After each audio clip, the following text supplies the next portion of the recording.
ہمیں حیران کرنے کے لیے فقط زندگی کافی ہے۔ صوفیہ باغ میں پہنچی۔ اچانک اس کے صبر کا پیمانہ لبریز ہو گیا۔ اس نے روتے ہوئے ایک چیخ ماری اور گھٹنوں کے بل زمین پر بیٹھ کر رونے لگی۔ رات کی گہری تاریکی میں میرے کانوں نے بھی اس کی وہ آخری چیخ سنی تھی۔ میرا دل دہل گیا۔ میں بستر سے اتری مگر کمرے سے باہر نہ نکل سکی۔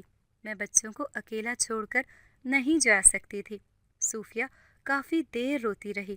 اس کے بعد کھڑی ہوئی اور پھر سے چلنے لگی۔ باغ کے آخری حصے میں شیشم کے پرانے درخت کو صوفیہ نے زور زور سے مارنا شروع کر دیا کہ اسی لمحے پیچھے سے کسی نے صوفیہ کی گردن کو پکڑ لیا۔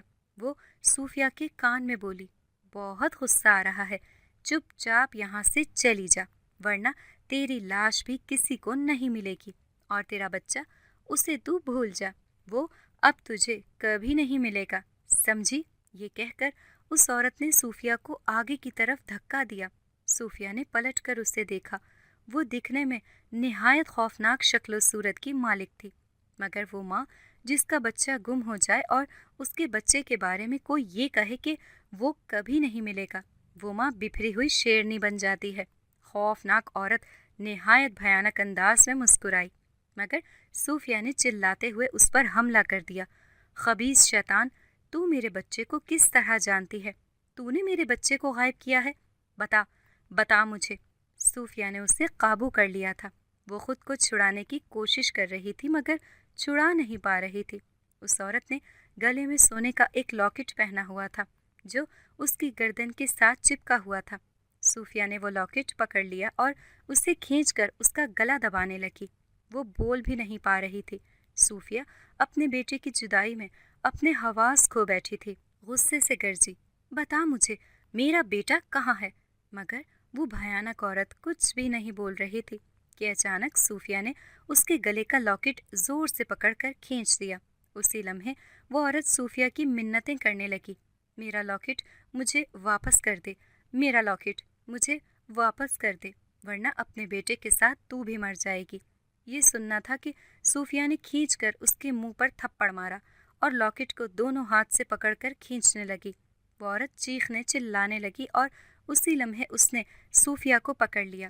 وہ عورت اور صوفیہ دونوں غائب ہو گئے۔ بڑی ملکہ کوہ قاف کی اندھیری کوٹری میں پہنچی۔ اس نے گود میں افروز بیگ کو اٹھا رکھا تھا اور ایک ہاتھ میں شیشے کا گلوب پکڑ رکھا تھا۔ اندھیری کوٹری میں ایک دیا جل رہا تھا اور سامنے آتش دان بنا ہوا تھا۔ بڑی ملکہ نے افروز کو زمین پر لٹایا۔ اس نے دیے کی طرف اپنی انگلی سے اشارہ کیا۔ دیا ہوا میں اڑتا ہوا آتش دان کے عین اوپر پہنچ گیا۔ دیے سے چند شعلے آتش دان کے اندر پڑی لکڑیوں پر گرے اور آتش دان میں آگ بھڑک اٹھی۔ دیا ہوا میں اڑتا ہوا واپس اپنی جگہ چلا گیا جہاں وہ رکھا ہوا تھا۔ بڑی ملکہ کے قریب دائیں بائیں دو اونچی اونچی سلیبیں بنی ہوئی تھی۔ ملکہ نے افروز کو زمین سے اٹھا کر ایک سلیب پر رکھا اور دوسری سلیب پر شیشے کا گلوب رکھا۔ گلوب کے اندر بھی آگ بھڑک رہی تھی۔ بڑی ملکہ عمل کو کرنے میں مصروف ہو گئیں اور چند لمحوں بعد اونچی آواز میں بولی، اے آگ کے دیوتا، میری مدد کریں، میں بے اولاد ہوں، میری گود بھر دیں۔ اسی وقت اندھیری کوٹری میں ایک آواز گونجی، ملکہ عالیہ، مت بھولیں کہ آپ جس مشن پر ہیں آپ نے اس کوہ قاف کو اندھیری کوٹری میں تبدیل کرنا ہے اور اس کے لیے آپ کی اولاد کا ہونا بے حد ضروری ہے۔ اس بچے کے اندر کچھ ایسی غیبی اور پراسرار طاقتیں ہیں جن کا آپ کے اندر منتقل ہونا ضروری ہے۔ اس بچے کو آگ کے قریب رکھ دیں۔ جیسے جیسے آپ اپنا عمل کرتی جائیں گی اس کی آگ کی گرمی سے اس بچے کے اندر چھپی پراسرار طاقتیں آپ کے اندر منتقل ہوتی جائیں گی اور تھوڑی دیر بعد آپ کا عمل پورا ہو جائے گا اور 2 دن کے اندر اندر آپ کو اولاد کی خوشخبری مل جائے گی۔ بڑی ملکہ نے پوچھا، اس کے بعد کیا یہ بچہ بچ جائے گا؟ غیبی آواز آئی، بچہ شاید نہ بچ سکے مگر آپ نے اپنی توجہ اپنے عمل پر مرکوز رکھنی ہے۔ بڑی ملکہ نے ادب سے اپنا سر جھکا لیا۔ اس نے افروز کو اٹھایا اور آتش دان کے قریب رکھ دیا جہاں سے آتش دان کے اندر بھڑکتی ہوئی آگ کے شعلے آہستہ آہستہ افروز کے جسم کو گرم کر رہی تھی۔ بڑی ملکہ اپنے عمل میں مصروف ہو گئیں۔ صوفیہ اس بھیانک عورت کے ساتھ غائب ہو کر کوہ قاف میں پہنچ چکی تھی۔